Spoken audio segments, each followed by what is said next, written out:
palestras o pesquisador Carlos Manuel Pedro Vaz.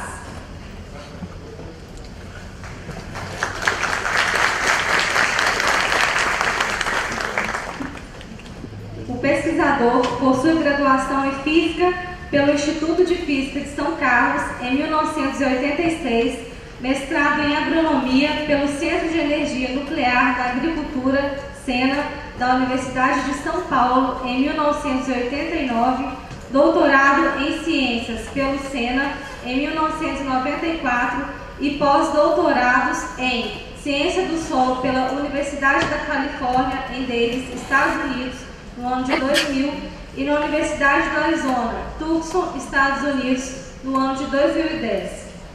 É pesquisador da Embrapa em Instrumentação desde 1989, atuando nas áreas de Física e Manejo do Solo, Química Eletroanalítica e Instrumentação voltada principalmente para a ciência do solo. O pesquisador irá proferir a palestra intitulada Instrumentação e Física do Solo aplicada ao manejo do solo. Passo a palavra para o professor Generício Josué Rocha. Primeiro gostaríamos de agradecer ao pesquisador Vaz pela sua disponibilidade em se deslocar, né, de São Carlos até aqui, que não é uma tarefa muito fácil, né? Viçosa ainda carece de uma logística melhor.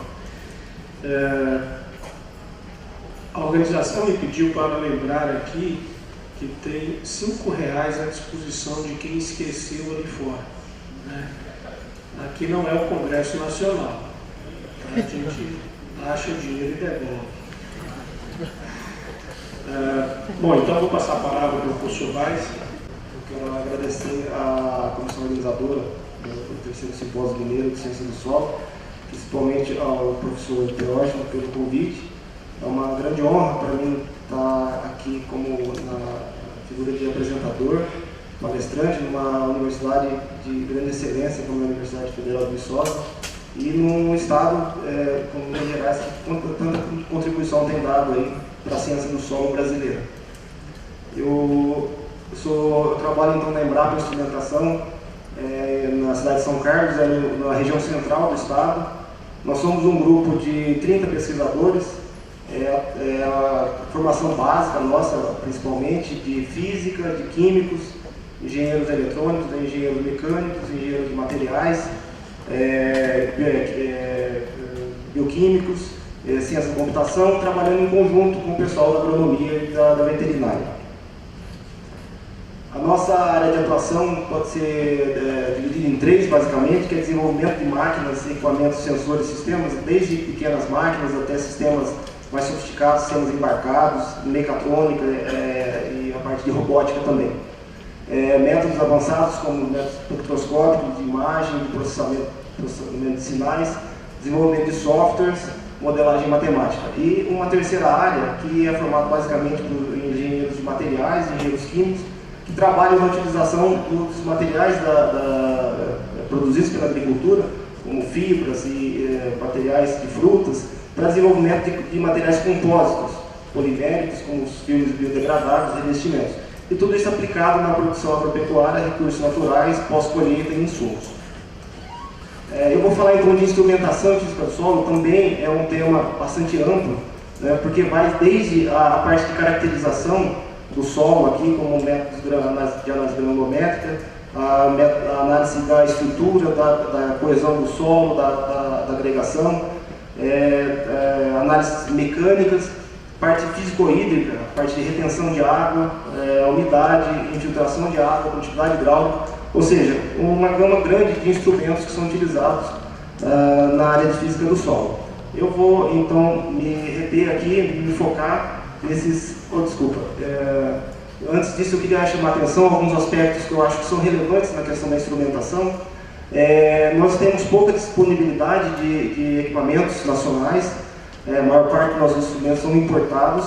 Existe uma tendência de automação para a questão de poupar trabalho nos laboratórios, nos campos, e também grandes volumes de dados, por exemplo, para a agricultura de precisão. Então, também uma tendência de uso de monitoramento com sensores em rede, indo até para bastante agora usando a tecnologia de wireless. Fusão de sensores, hoje é muito comum nós termos sensores, por exemplo, que medem umidade, mas medem também a quantidade elétrica e a temperatura.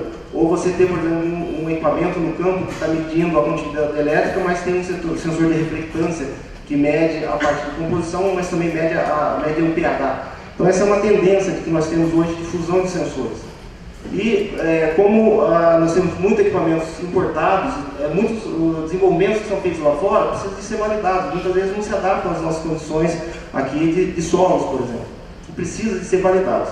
E também nós temos poucos grupos atuando na parte de desenvolvimento de instrumentação. E é necessário que a gente faça um esforço para esse desenvolvimento da indústria nacional. Isso daí dificulta muito as nossas pesquisas. Tem que importar equipamentos para fazer a pesquisa na área. E eu acredito que isso também é em outras áreas também. Falar um pouco da resistência à penetração, que eu acho que é um parâmetro bastante importante na questão do manejo do solo, que é uma das poucas áreas que a gente tem bastante equipamento disponível no mercado.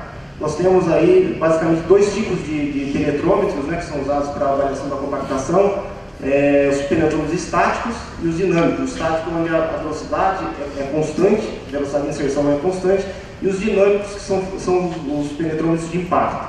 Então nós temos nessas duas categorias, tanto equipamentos em laboratório como campo, disponíveis no nosso mercado nacional. Só que a resistência à penetração, ela tem um complicante aí. Ela depende da densidade do solo. Se o solo se compacta, a densidade aumenta, a porosidade diminui e a resistência aumenta. Mas nós temos efeitos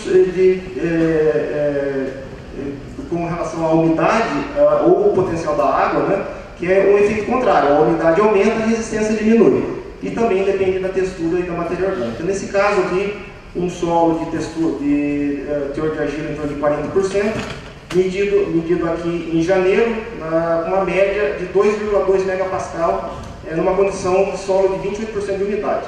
A umidade caiu 10% e nós tivemos um aumento de quase 5 vezes em termos de resistência.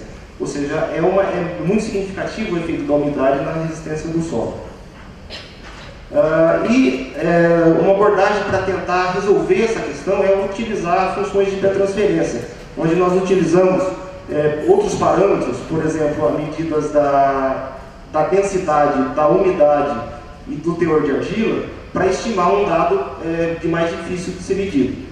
E esse trabalho aqui do professor Álvaro de Piracicaba, o Álvaro Silva, na Revista Brasileira de Ciência do Solo, é muito interessante porque ele pegou um conjunto de solos com textura bastante variáveis e obteve essa equação que ela é bem geral. E aqui, nesses dois gráficos, nós vemos como que ela expressa a relação da resistência com a umidade e a da resistência com a densidade. A umidade aumentando, a resistência diminui, e a densidade aumentando, a resistência aumenta. E nós vemos aqui, nesse caso, o efeito da textura, né, o teor de argila, que aumenta de 15% para 70%, nós temos um deslocamento dessas curvas aqui, que basicamente é devido ao efeito da argila, mas também muito em função da capacidade de reter água dos solos. E nós fizemos um trabalho tentando entender um pouco melhor o efeito desses parâmetros, da densidade e da umidade na resistência do solo. Nós utilizamos aí 6 solos, um de textura muito argilosa, 2 de textura argilosa, 2 de textura média e 1 de textura arenosa. E nós fizemos medidas em período seco e chuvoso, onde a resistência do solo variou bastante, utilizando um penetrômetro de impacto, da CAMAC, e medidas de 5 a 5 centímetros do perfil do solo. Testamos 23 equações que tem na literatura que expressam a resistência com a densidade e a umidade, e utilizamos mínimos quadrados para fazer os ajustes matemáticos dessas equações nos dados experimentais. E a equação que melhor se ajustou foi essa equação desse tipo exponencial, que foi sugerida por Jacobson e Dexter em 1987. E esses são os resultados que nós obtivemos. Aqui os dados experimentais e aqui os parâmetros ajustados, A, B e C, para cada um dos solos. E a linha pontilhada, ela representa o valor obtido dos ajustes para valores de densidade típicos de cada um desses solos. E aqui o que nós vemos é que cada solo está deslocado nessa linha de umidade aqui, nesse eixo de umidade. E então, por exemplo, o solo atinge 3 megapascal, esse solo aqui que é o neossolo, esse dessa cor meio esverdeada, meio azul, com 15% ele já atinge 3 megapascal. Já o litossolo, ele atinge 3 megapascal, seria o valor limite aí do valor de solo compactado, com 40% de umidade. Ou seja, essas curvas estão deslocadas. Mas, de qualquer forma, fazendo esse ajuste matemático, nós conseguimos, então, funções de hipertransferência específicas para cada um desses solos. Bom, a nossa pergunta é o seguinte: será que a gente não consegue uma equação única que representa todos os solos? E nós fizemos a seguinte tentativa, de usar, ao invés de densidade e umidade, a umidade de saturação, que seria o valor, uma umidade relativa, né, que é utilizada na curva de retenção, e uma densidade relativa, usando a densidade máxima como o valor da densidade obtido pelo teste de Proctor. Então, seria esse gráfico da esquerda, e aqui as curvas de retenção que vão nos fornecer os valores da umidade de saturação e a umidade no ponto de murcho permanente. Então, fazendo essa normalização dos dados, né, usando o D estrela e o S, que seria então a densidade relativa e a umidade de saturação, nós, só voltando aqui, nós temos então que para os dois parâmetros nós vamos ter eles variando de 0 a 1. Tá? E nesse caso nós verificamos aqui que eles ficam todos na mesma faixa da umidade de saturação. Ou seja, é possível então obter uma equação única para representar essa função. Tá? Isso aqui é para a densidade, nós percebemos a mesma coisa, nós normalizamos de 0 a 1 e obtivemos então coeficientes para cada um desses solos, né? O coeficiente A, B e C. E no final nós percebemos uma coisa interessante: se nós fazemos essa normalização, nós percebemos que o coeficiente C, que é negativo, porque ele é inverso, é a umidade, né? Ele tem um valor de 4. E o coeficiente B tem um valor de 2. Ou seja, o efeito da umidade é o dobro do efeito da densidade. Ou seja, é um parâmetro extremo, ou seja, a resistência depende da densidade, mas ela depende muito mais da umidade, depende do dobro, né? É o que mostra essa normalização que é feita. Bom, se isso acontece, nós precisamos de medir a umidade também, não apenas a resistência do solo. Isso tem que ser feito simultaneamente. Então nós desenvolvemos, adaptamos aí num penetrômetro de impacto do Stolf, né? Um TDR de forma espiral, ou seja, usamos um TDR convencional e fizemos uma guia de onda aqui no final da haste metálica, acima do cone do penetrômetro, e então possibilitou a gente determinar simultaneamente a resistência do solo e a umidade, em função da profundidade. E também aqui nós temos um outro tipo de ponta, né, que uma ponteira que nós fizemos também, né, onde a guia de onda ela pode ser adaptada no próprio cone do penetrômetro. Tá? Nós temos um trabalho publicado com esses dados.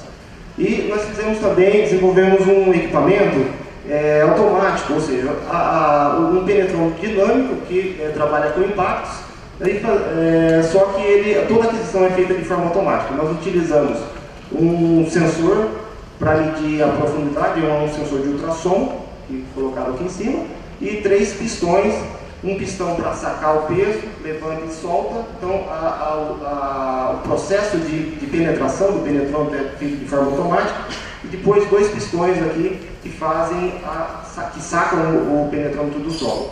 E ao invés do TDR, nós utilizamos aqui um sensor capacitivo, que é de baixo custo. Então aqui tem um desenho da eletrônica, e depois ela é resinada, aqui é colocado, são 2 bobinas aqui, que são 2 fios que são os guias de onda do sensor, e aqui a eletrônica, que depois isso é resinado. E nós temos trabalhado agora, mais recentemente, com o teste de um novo sistema de medida da compactação, que nada mais é de um amostrador de solo, é um amostrador comercial, que pode ser colocado num quadriciclo, e ele foi adaptado a um sensor de pressão no sistema hidráulico. Então, quando o equipamento está coletando as amostras de solo para fins de fertilidade, ele também está medindo o esforço que a broca faz para retirar essa amostra. E é uma ideia interessante, não tem nada a ver com resistência à penetração, mas é uma medida de cisalhamento do solo. Ou seja, a broca está cortando o solo, e se o solo está mais duro, ele tem um esforço maior, tem uma resistência maior. Tá? E ele pode medir, então, a pressão, e só que aí ele mede de forma acumulada, de 0 a 20 ou de 0 a 40. E o processo de extração demora de 10 a 15 segundos e a cada segundo ele faz uma aquisição. Então nós temos aí de 10 a 15 pontos de amostragem. E aqui é um teste que nós realizamos, né? Aqui é um gráfico típico do tipo de resultado que é obtido. Não é um resultado acumulativo, porque conforme a broca vai descendo no solo, vai aumentando a área de contato da broca com o solo. Então nós temos uma tendência de só aumentar essa resistência. Então é uma medida acumulada, né? É diferente da medida do penetrômetro. Mas de qualquer forma o que nós queremos testar é se essa medida, que é chamada de índice S, mas na verdade é uma voltagem do sensor de pressão, se ela tem relação com a compactação ou não. Então nós medimos aqui no latossolo vermelho e amarelo. Aqui nós temos a densidade ao longo do perfil, de 0 a 40 centímetros de profundidade, e a umidade. E são três datas diferentes. A densidade está em torno de 1,50, 51, 52. E no caso nós tivemos uma variação de umidade de 18% a 27%. Para esse solo, é praticamente a umidade entre a capacidade de campo e o ponto de murcha permanente. É uma variação considerável de umidade. Tá? E essa última medida aqui foi feita num solo bastante compactado. A média da densidade estava 1,59, o solo estava bem duro. E a umidade de 26%.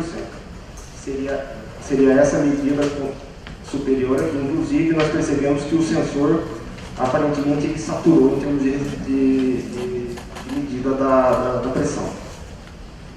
E o resultado está mostrado aqui, é esse gráfico com as bolinhas vermelhas, né? Então, conforme a densidade do solo, a densidade volumétrica aumenta, nós temos aqui um aumento na saída no sensor. E nós não temos muitos pontos aqui, mas dá para ver que existe uma tendência de aumento da saída do sensor com o aumento das densidades.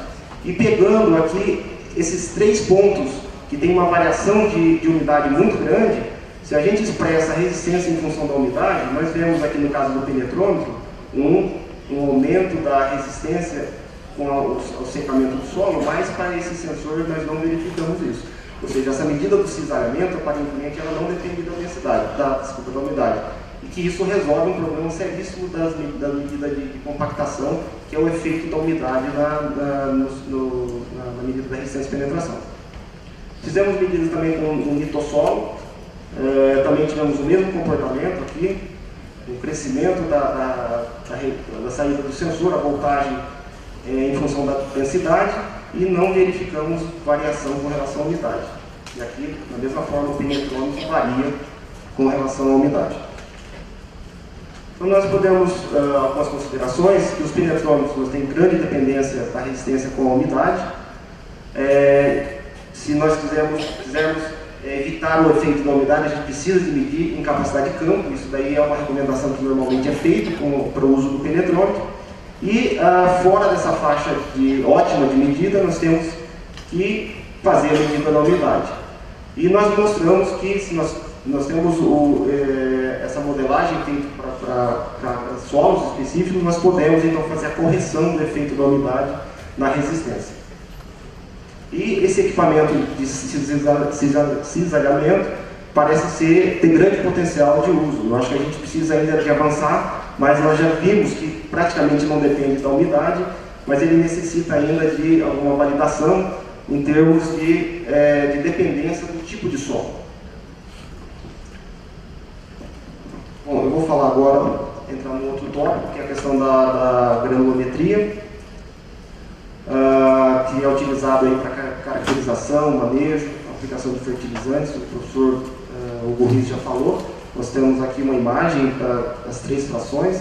E essa influência aí do tamanho da partícula, né? Quanto menor o tamanho da partícula, você tem maior superfície específica, maior porosidade, maior capacidade de retenção de água e nutrientes. O professor Hugo já mencionou. Os equipamentos que são utilizados para análise granulométrica, nós temos o método da pipeta e o método hidrômetro, que são métodos padrão. E os dois eles podem ser automatizados. Aqui nós temos um exemplo de automatização do processo no laboratório. Só que além disso, nós temos outros equipamentos que podem ser utilizados também. A técnica de fratometria de fratometria a laser, ela é um método com grande potencial de uso também. A impedância elétrica, que são os equipamentos chamados de counter, e a transmissão de raio-x. Todos eles existem com equipamentos comerciais disponíveis que são bastante utilizados, principalmente na área de pós, materiais cerâmicos e outros materiais na área da indústria química. Mas na área dos solos ainda é muito pouco utilizado, mas existe potencial. Então nós temos aqui, desses 5 equipamentos aí, né, todos eles têm versões comerciais, mas só a pipeta e o densímetro têm métodos padrão bem estabelecidos.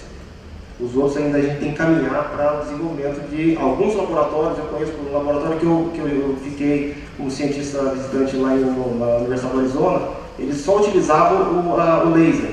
Eles já tinham um procedimento, mas que funcionava para os solos mais, porque você precisa definir um modelo de difração. Isso não está bem estabelecido ainda. Então, vantagens dos métodos padrão são equipamentos simples, baixo custo, com um procedimento simples, e a acurácia é muito boa. Agora, como desvantagem, a gente tem a questão que depende bastante da experiência do analista. E a gente tem limitações na lei de sedimentação, na lei de Stokes, principalmente com relação à densidade da partícula.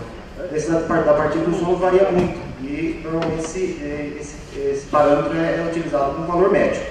E existe alta demanda de mão de obra também. Então, a automação é um caminho interessante para a gente buscar para esse tipo de análise, né? Então, nós desenvolvemos lá em São Carlos um equipamento que é basicamente o mesmo princípio daquele de transmissão de raio-x que eu mostrei no slide anterior, mas é um equipamento dedicado a trabalhos com solo, né? Então, eu fiz um pequeno filmezinho aqui só para ter uma ideia. É uma visão, então, das amostras, são amostras cubetas de acrílico. Aqui nós temos uma visão do agitador, é um agitador de alta rotação, e um sensor de temperatura para correção da viscosidade da água. Nós utilizamos umas cubetas, essas com solo antes da medida, para determinar o coeficiente de atenuação em massa do solo. Isso daí nós estimamos depois a densidade das partículas. Aí o resultado, está travando? Ele está travando. Não, tudo bem, acho que pode voltar no slide anterior. Bom, então o que ele faz? Ele tem aquele agitador que faz essa homogeneização automática da solução, tem um sensor de temperatura para correção da viscosidade da água, né, que varia com a temperatura, e ele determina, aquelas cubetas menores que a gente coloca solo, ele determina o coeficiente de atenuação de cada solo. É uma medida que demora 1 minuto, muito rápido. E com 10 minutos a gente analisa as 10 amostras que estão na plataforma. E com isso a gente pode corrigir a velocidade de sedimentação da lei de Stokes, ou seja, pela densidade da partícula que é determinada. Então, o método ele não é invasivo, faz a medida da concentração das partículas em sedimentação. Então isso permite que a gente faça uma medida da distribuição granulométrica de forma contínua, né? Não só em frações. E ele é todo controlado de forma automática. E aqui nós temos alguns exemplos típicos, né, de solos, né, medidos com equipamento. Então, por exemplo, um nitossolo aqui que tem essa característica, né, e isso a gente vê que tem uma forma bem típica. Por exemplo, os solos arenosos têm uma forma de S, né, essa forma de S. E os solos bastante argilosos têm essa forma mais de decaimento contínuo, porque tem frações em todas, esse range de variação. Já o solo arenoso, ele praticamente tem fração só daqui para lá. Essa aqui é uma curva acumulada, né? Se a gente deriva ela, a gente tem a distribuição de frequência do tamanho de diâmetros de partícula. Nós levamos esse equipamento para 3 laboratórios, né? A gente só chamou de laboratório 1, 2 e 3, são laboratórios assim, conhecidos, com bastante demanda, né? E nós verificamos, bom, a gente fez, o procedimento foi o seguinte: nós pedimos que o analista selecionasse 200 amostras do solo, que já tinham sido analisadas previamente. A gente fez a dispersão como o método do laboratório, depois a gente analisou de forma automática, né? E foi uma surpresa para a gente que variou muito de laboratório para laboratório. A gente imaginou que pegou 3 laboratórios que a gente estava imaginando com nível de qualidade top, né? Mas mesmo assim a gente obteve que principalmente o laboratório 2 aqui, ele deu um coeficiente de correlação baixo e com erros até 11% no teor de argila. Isso de forma geral, mas se você olhar aqui, a dispersão é bem grande. E o laboratório 3 aqui foi o melhor deles, o erro foi bem menor, considerando o erro quadrático médio aqui. Ou seja, existe ainda essa questão do laboratorista que realmente influencia bastante. E se a gente partir para métodos automáticos, ajuda nessa questão da qualidade das amostras, das análises. Aqui nós temos uma imagem, umas fotos aqui do sistema de medida do coeficiente de atenuação em massa, medido nessa cubeta. E nós calculamos o coeficiente de atenuação em massa e estimamos a densidade da partícula. E aqui nós fizemos uma comparação, essa calibração com o método do piquenômetro e a densidade. Então, isso já em rotina é uma boa estimativa da densidade das partículas. Então, a granulometria, ela é útil na parte de caracterização, mas ela vai além disso. Principalmente se nós temos uma curva contínua de granulométrica. Ela também é importante, ela define a distribuição de poros e a retenção de água nos solos. Tá? E também ela é importante para a estrutura. Tá? Aqui é algo parecido com o que o professor Hugo mostrou, mas arranjo de partículas, aqui, no caso são partículas esféricas, né? Um arranjo cúbico, teoricamente tem uma porosidade de 48%, e o diâmetro do poro, para um arranjo desse, considerando o diâmetro da maior cavidade do poro, vai ser 0,73 vezes a densidade, o diâmetro da partícula. Um arranjo piramidal ou tetraédrico, já o diâmetro do poro é 0,41 a densidade da partícula. Então nós podemos definir uma equação geral, que o diâmetro do poro é um Rx, que é um fator de empacotamento, vezes o diâmetro da partícula, que pode variar entre 0,22 até 0,41. Né? E se a gente conhece o diâmetro do poro, nós estimamos o potencial do solo pela equação de ascensão capilar. Então, se nós conhecemos a distribuição granulométrica, nós podemos conhecer a distribuição de poros e podemos estimar a retenção de água. Tá?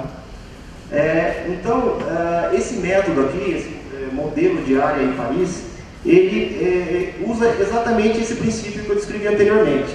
Tá? Se nós temos uma curva granulométrica contínua, e aí ele estabelece 26 intervalos de 1 micrômetro até 2.000 micrômetros, ele estabelece 26 intervalos. Se nós temos essa análise completa, nós podemos estimar a curva de retenção, tá? Onde a umidade vem desse W aqui, que é a concentração acumulada, né? E o diâmetro vai me definir, então, o diâmetro é esse DI maiúsculo, e eu consigo calcular o DI minúsculo, que é o diâmetro do poro, e eu estimo a curva de retenção de água. Esse método ele já foi bastante validado, tanto lá no solo dos Estados Unidos, quando ele foi desenvolvido, até no solo brasileiro tem alguns trabalhos lá de validação. E nós fizemos um trabalho onde a gente utilizou esse princípio, então vamos fazer a curva de retenção utilizando a análise granulométrica detalhada. Né? Então nós utilizamos uma área de pivô central, lá em São Carlos, que é utilizado para milho e plantio de milho e sorgo. Nós definimos 40 pontos de amostragem e nós medimos a granulometria completa e determinamos o teor de água disponível para essas áreas. E medimos vários outros parâmetros inclusive a produtividade de matéria seca. E a ideia era, então, tentar entender um pouco o efeito da produtividade baseado nos parâmetros físicos e também nos parâmetros de fertilidade que foram determinados. Tá? E que nós obtivemos, depois de ter feito a geoestatística, semi-variograma, a crigagem, nós obtivemos esses mapas. Aqui embaixo está o mapa de produtividade. E esse é o mapa de água disponível estimado pela curva granulométrica. Né? E nesse caso foi muito interessante porque não houve correlação nenhuma com os parâmetros de fertilidade e nós obtivemos algum tipo de correlação com os parâmetros físicos. E a água disponível, ela teve uma correlação muito interessante. Essa região aqui superior, do lado direito, é a área de alta produtividade. Nós temos aqui os maiores valores de água disponível. No centro aqui um valor menor de água disponível, que coincidiu com a produtividade menor aqui.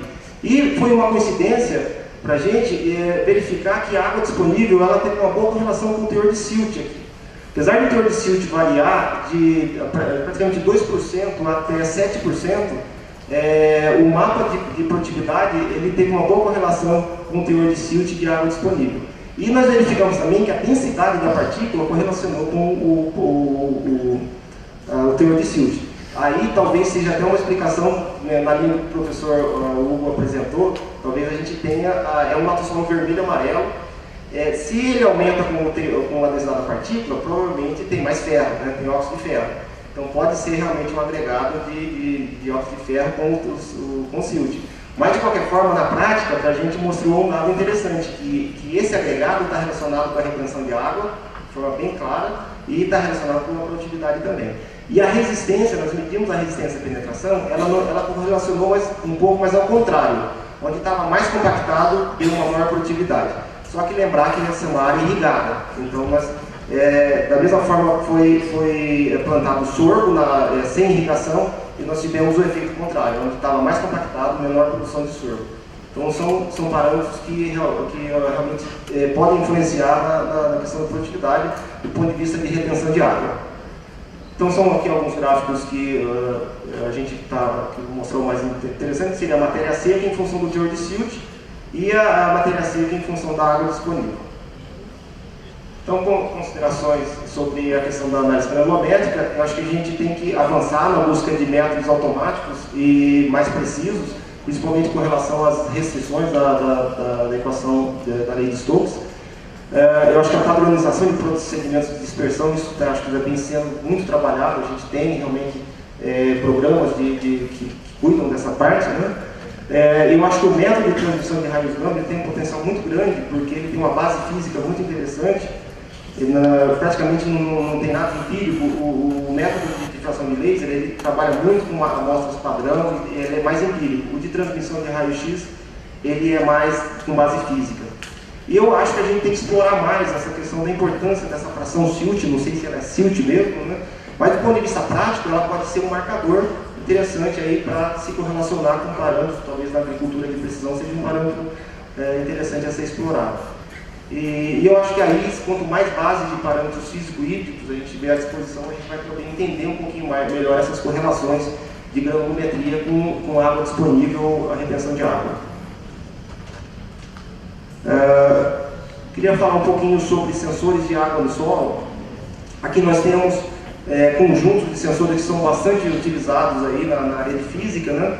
Vindo ainda desde a sonda de nêutrons, né? A resistividade com blocos de gesso, TDRs, TDTs, que agora é um primo aí do TDR, que na verdade ele trabalha com a mesma frequência do TDR, só que ao invés de fazer reflexão, ele mede a transmitância, né? E os sensores de capacitância e indutância, que são chamados de reflexão no domínio da frequência. Aqui só um comparativo, por exemplo, nós temos para incluir também o tensiômetro, né? Tem um tensiômetro que é bastante utilizado, mas ele tem uma limitação aí, que ele é o problema da cavitação, ou seja, se o solo seca, ele vai perder a continuidade da coluna d'água e você tem que ir lá e colocar água reidratada. O bloco de gesso, ele tem problemas de salinidade, temperatura e durabilidade. O TDR é uma técnica super precisa, mas ela é complexa. Você tem que interagir muito com o equipamento, você não tem um sinal da umidade, mas você tem que analisar uma forma de onda, ele é muito complexo. A sonda de nêutrons, você tem problema de radiação ionizante, né, que hoje ainda é utilizado, mas alguns países já nem utilizam mais.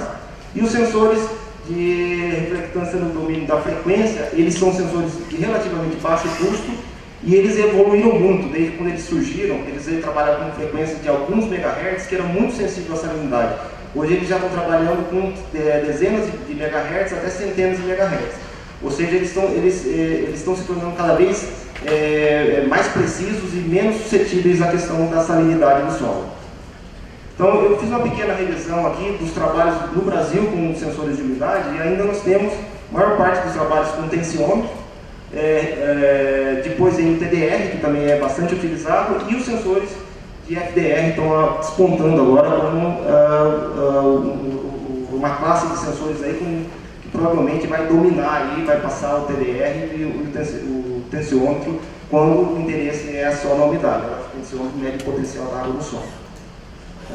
Então, aqui eu estou mostrando os principais sensores de FDR, e aí não é um sensor só, é uma classe de sensores. Nós temos sensores baseados em capacitância elétrica, impedância, resistividade.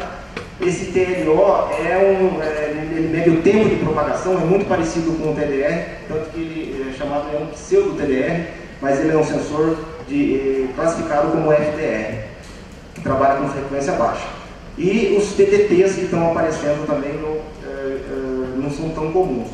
Mas uma coisa interessante é que eles vêm combinando parâmetros. Então, eles cada vez mais disponíveis. Aqui está em verde os que estão no mercado, que medem a constante dielétrica, que me dá a umidade, a condutividade elétrica e a temperatura. Ou seja, num único dispositivo é possível medir então, três parâmetros que são bastante interessantes. E normalmente os FDRs trabalham na faixa de 200 até 300 MHz. A diferença é que o TDR tem base física, então nós conseguimos estimar. O FDR é empírico, tá? Ele sempre trabalha com um meio padrão que faz uma correlação e ele tem uma equação empírica por trás, tá? Os fatores que influenciam a medida com sensores de FDR é o tipo de solo, a condutividade, a temperatura também influencia bastante, só que a maioria dos sensores já apresenta uma correção interna para a questão da temperatura. E os fabricantes, eles sugerem então que se você precisa de uma precisão de 2 a 3%, você precisa de fazer uma calibração específica para o seu solo. Agora, se você pode ter uma precisão de 4 a 5%, eles apresentam algumas equações que servem, por exemplo, para solos minerais e solos orgânicos. Aqui, um trabalho que nós fizemos testando 8 sensores, com 7 solos com diferentes texturas, né? Esse trabalho foi apresentado no 2013, nesse revista lá do Ozono, com solos lá do Arizona, granulometria aí bastante variável, né? Desde o AZ2, ele tem 93% de areia. O AZ15 é um solo salino, tem 8,39, bagunçou tudo aqui, mas é decilímetros por metro. O AZ18, ele tem 68% de argila e tem uma alta superfície específica também. E esse solo orgânico, que tem 55% de argila, é um compósito, né, e baixa densidade e também uma quantidade elétrica alta aqui também. Aqui está o resultado para o TDR. Nós vemos que o TDR responde para todos os solos aí, com características minerais, inclusive o solo salino também.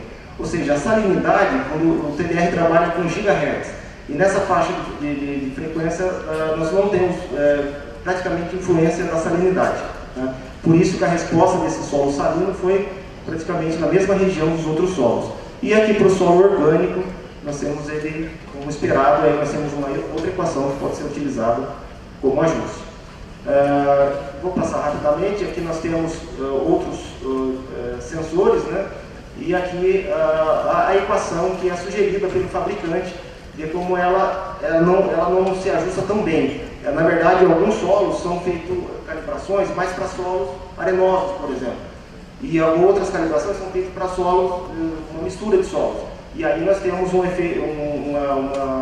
a equação que é fornecida, ela pode ser utilizada para todos esses solos minerais.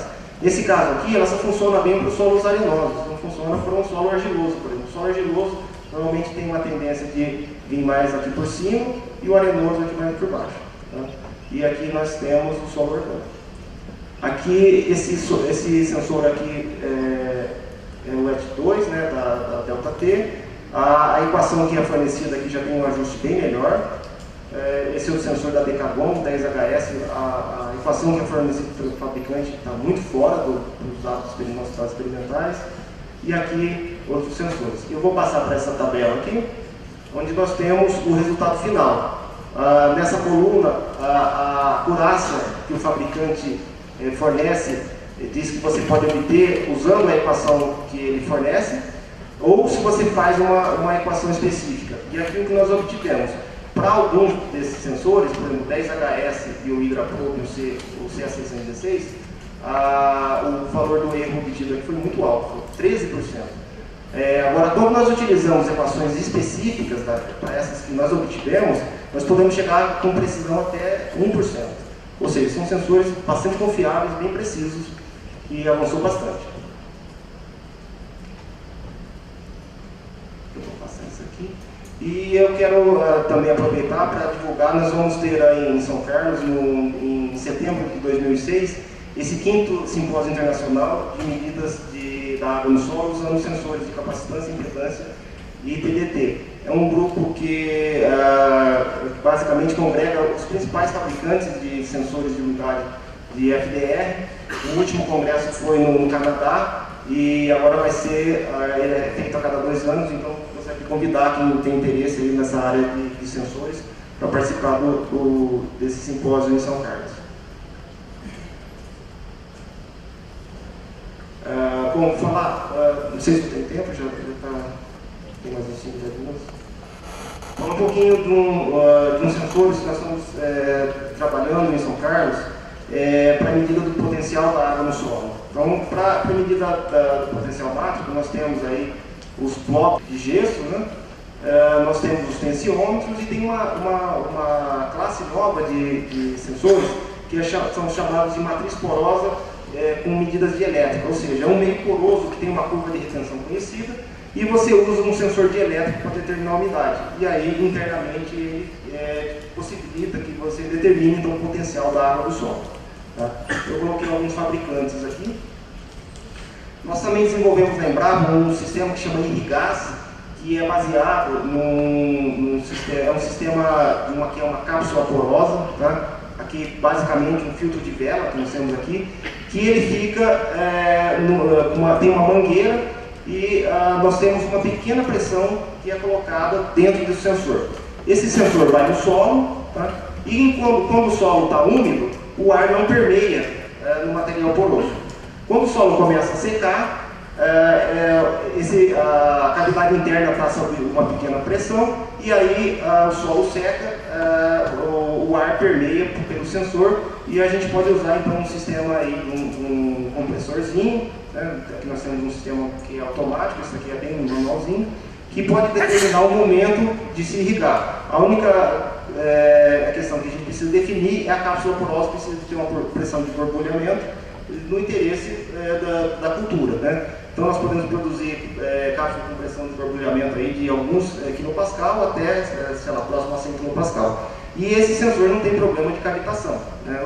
A única parâmetro que influencia aí é a pressão de borbulhamento da cápsula porosa.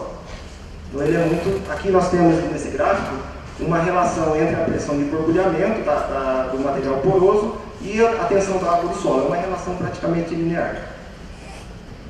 Esse equipamento é comercial, tem uma empresa de Jundiaí que comercializa, foi uma tecnologia que foi desenvolvida pela Embrapa Hortaliças, um colega que está lá em São Carlos agora. E nós estamos trabalhando com uns sensores que nós denominamos sensores de diedro, que basicamente é um conceito muito simples que utiliza a equação da ascensão capilar, a equação de capilaridade. Quem fez o curso de Física do Solo já deve ter feito colocado 2 placas de vidro e ter visto uma curva desse tipo aqui no laboratório, inclusive calculando as tensões que ele atinge. Então aqui nós temos um vértice e aqui um espaçador. Tá? Então se o espaçador for, por exemplo, de 2 milímetros, nós vamos ter essa curva aqui. Se o espaçador for de 1 milímetro, um espaçador de 100 micrômetros, essa curva. Se nós pegarmos essa placa de vidro e virarmos ao contrário, com o vértice aqui embaixo e o espaçador aqui em cima, nós vamos ter uma linha reta, né? Que vai ser em função do espaçamento. Então, aqui as cores, o espaçador aqui de 100 micrômetros, ele vai chegar aqui a 25 centímetros.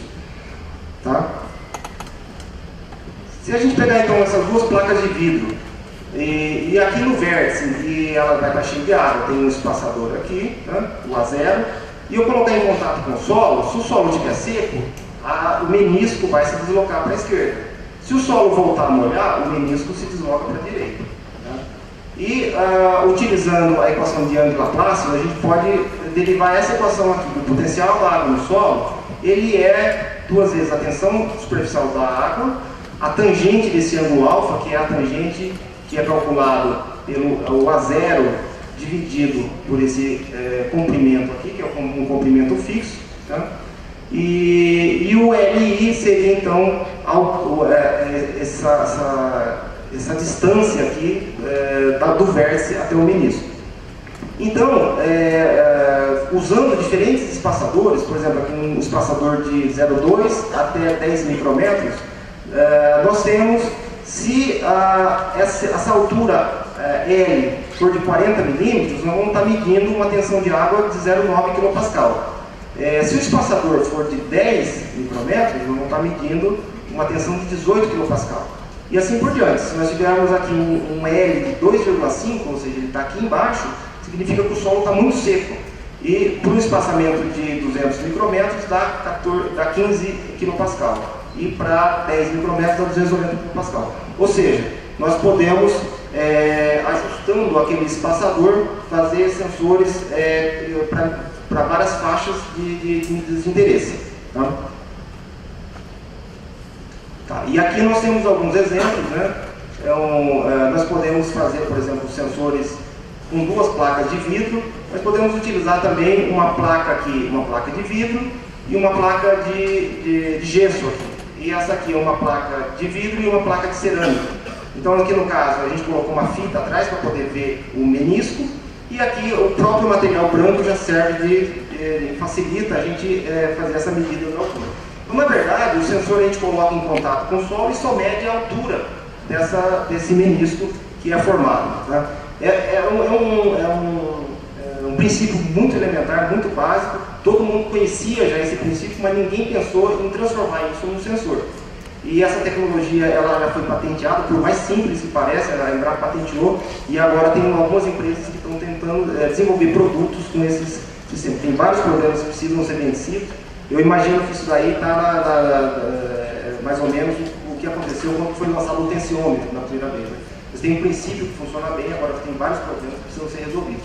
Mas tem inclusive uma empresa americana, a Aerometer, que é a fabricante da Watermark, aquele sensor de bloco de gesso, que ela está fazendo o desenvolvimento desses sensores para fazer comercialização deles.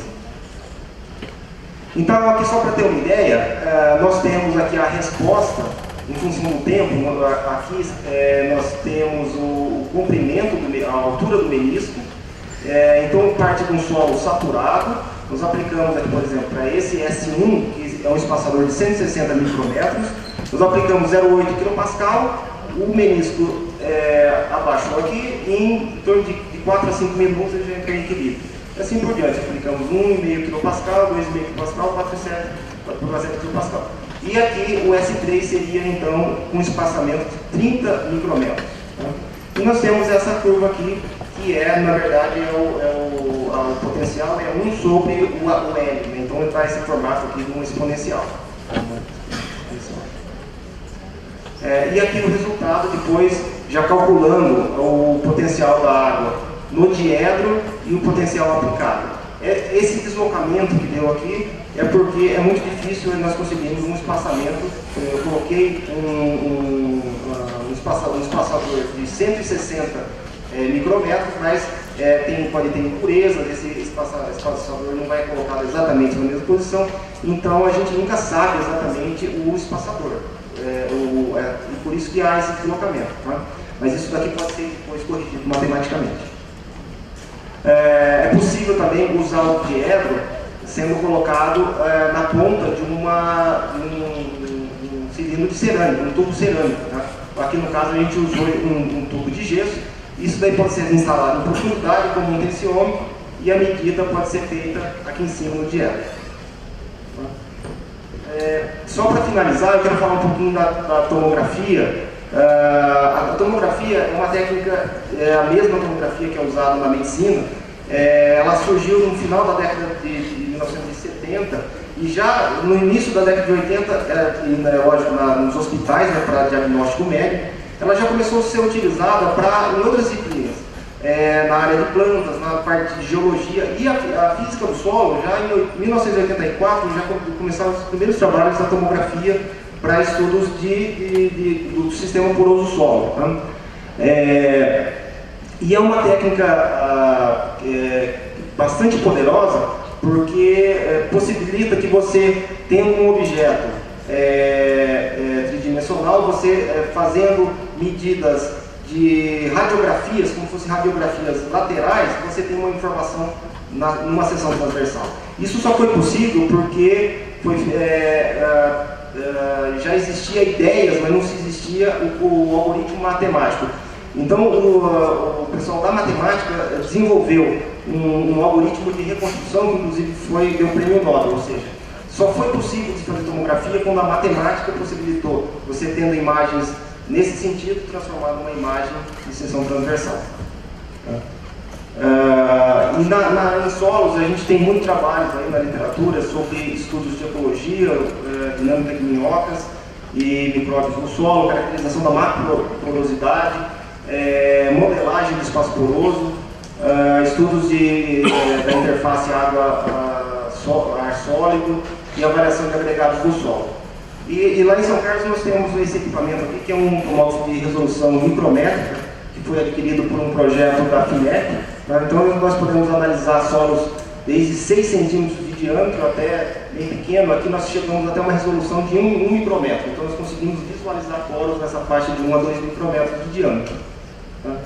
Então, só como exemplo aqui, esse é um latossolo vermelho e amarelo, que foi escaneado. Eu estou mostrando só uma seção transversal, mas na verdade cada imagem é formada por 1.000 ou 2.000, você pode selecionar, seções transversais e depois você reconstrói um volume poroso. Então nós conseguimos aqui, com essa resolução em torno de 30 micrômetros, visualizar aqui os restos de raízes, os poros feitos por minhoca, né? E conforme a resolução vai aumentando, aqui nós temos 12 micrômetros, 5 micrômetros, nós começamos a visualizar as partículas, né? E os agregados. E esses pontos mais brilhantes aqui são óxido de ferro, ou seja, tudo que tiver material à base de ferro, titânio, isso dá um brilho na imagem que a gente consegue basicamente distinguir entre os óxidos de alumínio. Quartzo de alumínio está numa faixa de atenuação, ferro, titânio e outros materiais mais pesados estão em outra faixa. Então a gente consegue distinguir também, ver um pouquinho da mineralogia dos óxidos também. Tá? Aqui é um latossolo vermelho escuro, então nós vemos aqui os agregados nessa escala aqui de 4 centímetros e resolução de 30, e esses pontos aqui que são óxidos de ferro que podem ser visualizados. E aí existem técnicas que permitem a gente determinar a porosidade e fazer medir, por exemplo, a conectividade dos poros e outros tipos de análise. Aqui só um exemplo também, a água, a gente pode medir a água também, né? Então essa aqui é uma amostra de um solo que foi saturado, mas ainda ficou alguns pontos aqui que a água não entrou, ficou poros aprisionados aqui, né? E depois, fazendo a binarização dessa imagem, a gente consegue distinguir aqui o que é ar, ou seja, o contraste da imagem em termos de coeficiente de atenuação permite que a gente visualize as 3 fases, que é o material sólido. Inclusive, o material sólido pode ser distinto entre materiais mais pesados e mais leves, O material líquido, né? A fase líquida, que está aqui com essa cor um pouquinho mais clara, e a fase gasosa, que está esse cinza um pouco mais escuro. E nós podemos fazer até uma reconstrução tridimensional do meio, ou seja, uma técnica que está caminhando, o nível de resolução que ela está alcançando, e os equipamentos estão ficando cada vez mais disponíveis, né? Mais baratos. Hoje nós temos aí uma dezena de fabricantes, e isso ocorreu de 5 anos para agora. Ou seja, a gente, há 5 anos atrás, a gente só tinha disponível os equipamentos médicos ou equipamentos de luz síncrono, que existem as facilities aí em vários países. E hoje nós temos equipamentos que são na faixa aí de $100 mil, que barateou bastante, né?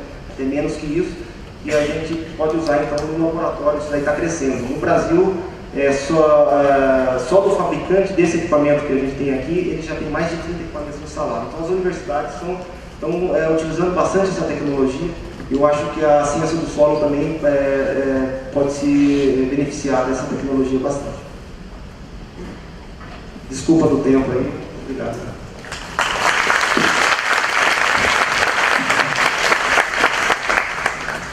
O Dr. Reis nos apresentou aqui as informações mais atuais em termos de instrumentação na física e manejo do solo, né?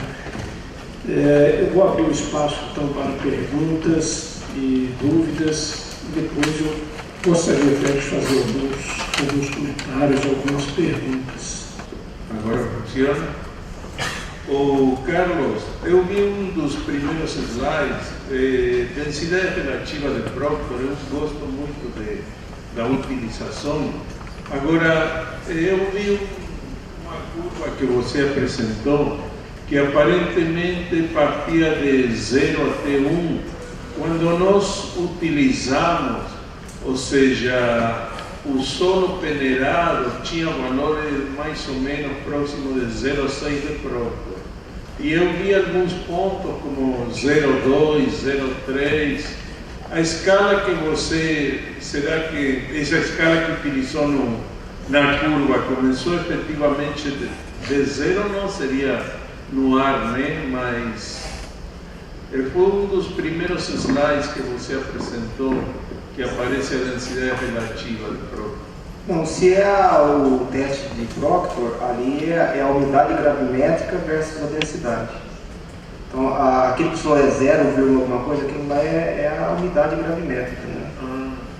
E aí, aquele ponto de inflexão que vai dar o valor máximo da densidade. Aqui eu quis mostrar como se obtém o valor da densidade máxima do Proctor, mas é um procedimento que você usa o solo deformado e vai com diferentes valores de unidade. Né?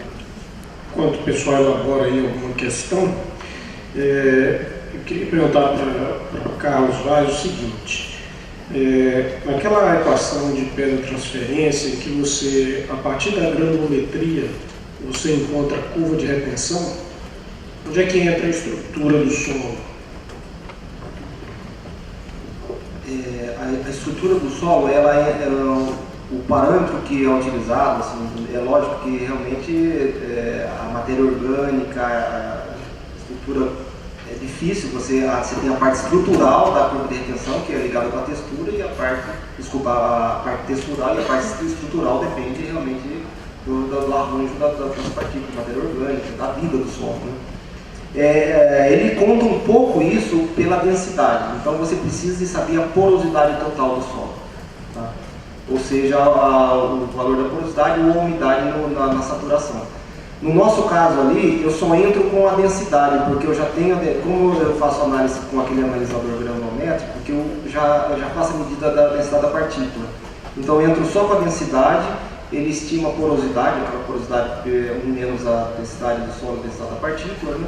E ele sabe a porosidade total. Tá? Por isso que você viu lá, por exemplo, quando tinha um solo arenoso, ele estava lá com uma umidade de saturação de, sei lá, 40%. E o solo argiloso, ele estava com uma umidade de saturação de 60%. Isso que modula esse valor aí é o valor da densidade que você insere no modelo. Dr. Carlos, parabéns pela palestra, muito interessante. Esse equipamento que vocês desenvolveram na Embrapa para a determinação da gravimetria foi desenvolvido lá no São Carlos? Foi. E essa comparação com esses laboratórios são laboratórios de rotina de fertilidade, por exemplo, que que estima a argila, né, em classes para fertilidade, ou laboratórios de rotina de física do solo para fins de granometria das percentagens de areia, silt e argila? Eu não saberia dizer, mas eu acho que eu posso dizer, um é da Embrapa em Dourados, o outro é de Piracicaba e outro é de Embrapa Solos. Eu não sei como que é a divisão interna, mas eu acredito que eles fazem análise para física, mas não sei se eles... Eu acho que lá em Dourados eles têm um laboratório de física e de fertilidade, acho que é junto, né? Então, eu não sei se eu entendi a sua pergunta. É porque, para fins de análise de fertilidade, como você precisa de classes, né, ela não é esse método tradicional que a gente usa, o método de Peto ou o método, esse outro método. Ele é mais simplificado, só precisa de estimar as classes, né? Não, eu acho que é o método de análise física mesmo, é o método da granometria. Não, granometria normal. Né? Certo. E você tomou como verdade aquilo do equipamento? Qual que é a verdade? Nós temos outros trabalhos feitos antes, que nós comparamos com o método da pipeta. Né? Então isso já foi calibrado anteriormente com o método da pipeta para outro conjunto de dados. E aí a gente assumiu que ele mede uma certa precisão. Isso já tem 2 trabalhos publicados.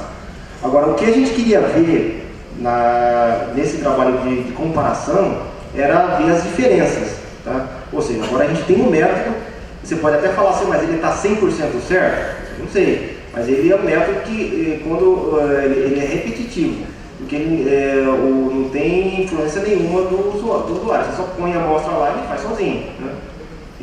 Então a gente, isso daí foi feito tudo mais ou menos na mesma época, né? Saiu de um laboratório, já foi para o outro. Então essa para mostrar as diferenças entre os laboratórios. Lembrando que nos 3 laboratórios o método hidrômetro que era utilizado. Então não é que um usava pipeta, o outro usava o D5. É só para mostrar essa diferença. Enquanto surge outra questão, a respeito de permeabilidade ao ar, a Embrapa na instrumentação tem feito algum trabalho a respeito? O pessoal na Exalc tem feito alguma coisa sobre isso, né? E uma outra questão que gostaria da opinião do pesquisador a respeito do empreendimento nacional, né? O que falta para a gente ter empresas fabricantes sérias no país, né? Será que falta o empreendedorismo ou capital para ser gasto com essas empresas?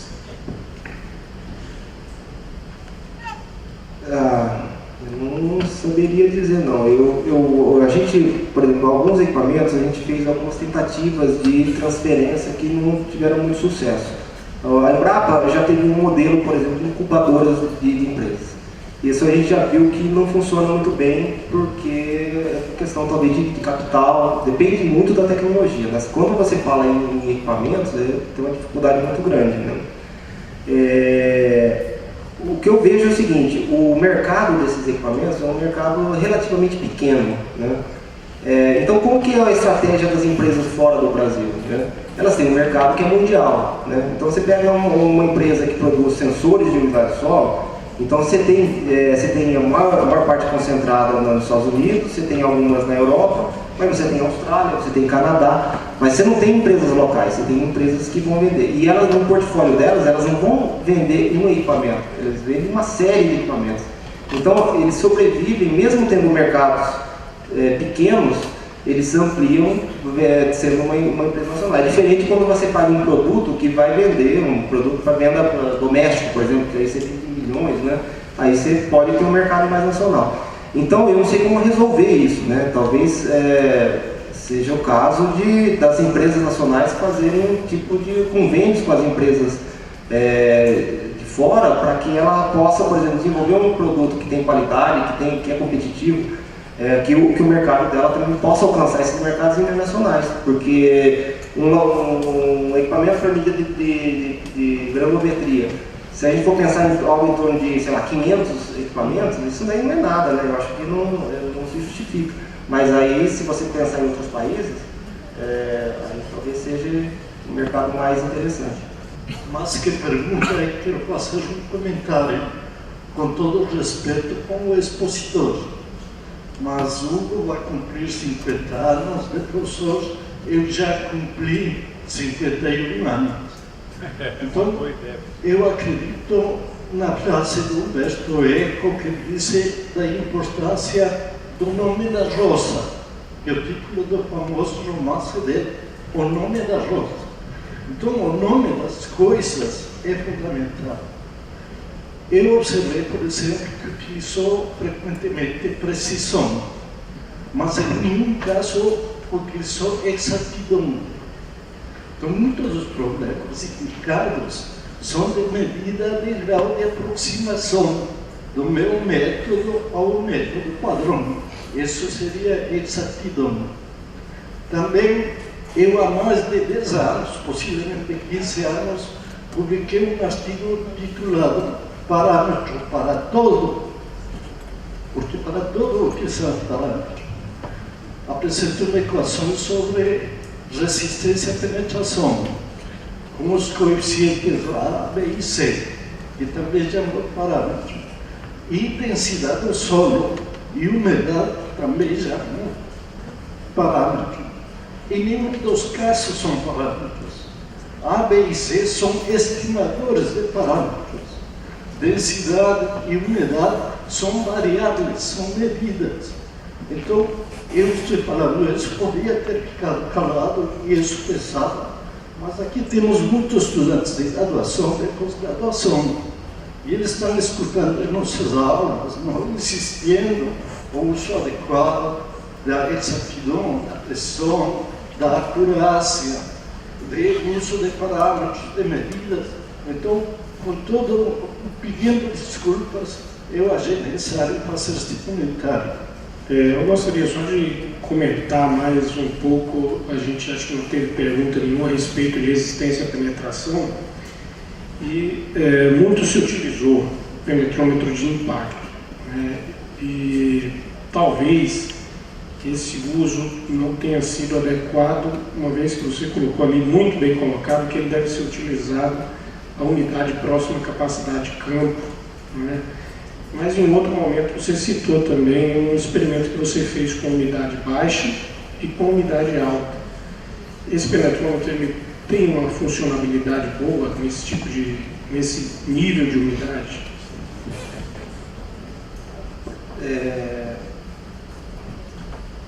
Realmente o penetrômetro dinâmico ele tem uma ele, em princípio, ele fornece o mesmo resultado do penetrômetro estático.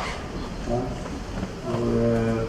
Só que tem um fator adicional quando você faz obtém a equação por balanço de energia potencial e energia cinética.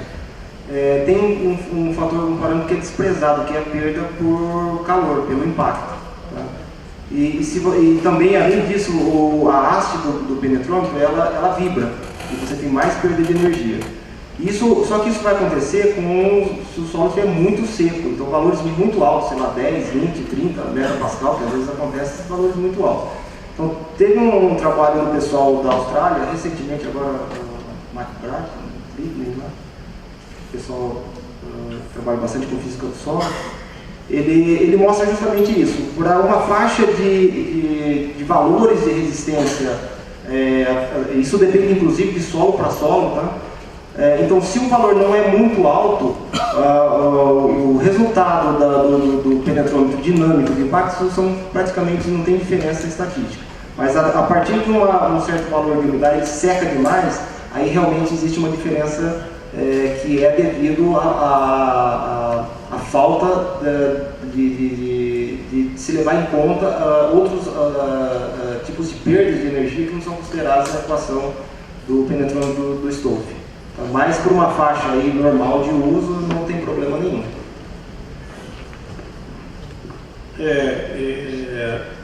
Nós fizemos um experimento em uma determinada época em que o solo extremamente argiloso, muito seco, a primeira batida ele tinha uma resistência alta, a segunda ele já diminuía. Então, ou seja, o próprio penetrômetro estava alterando a estrutura da resistência, ou seja, alterando a estrutura do solo, né? Mas é um caso muito específico. Mais alguma pergunta?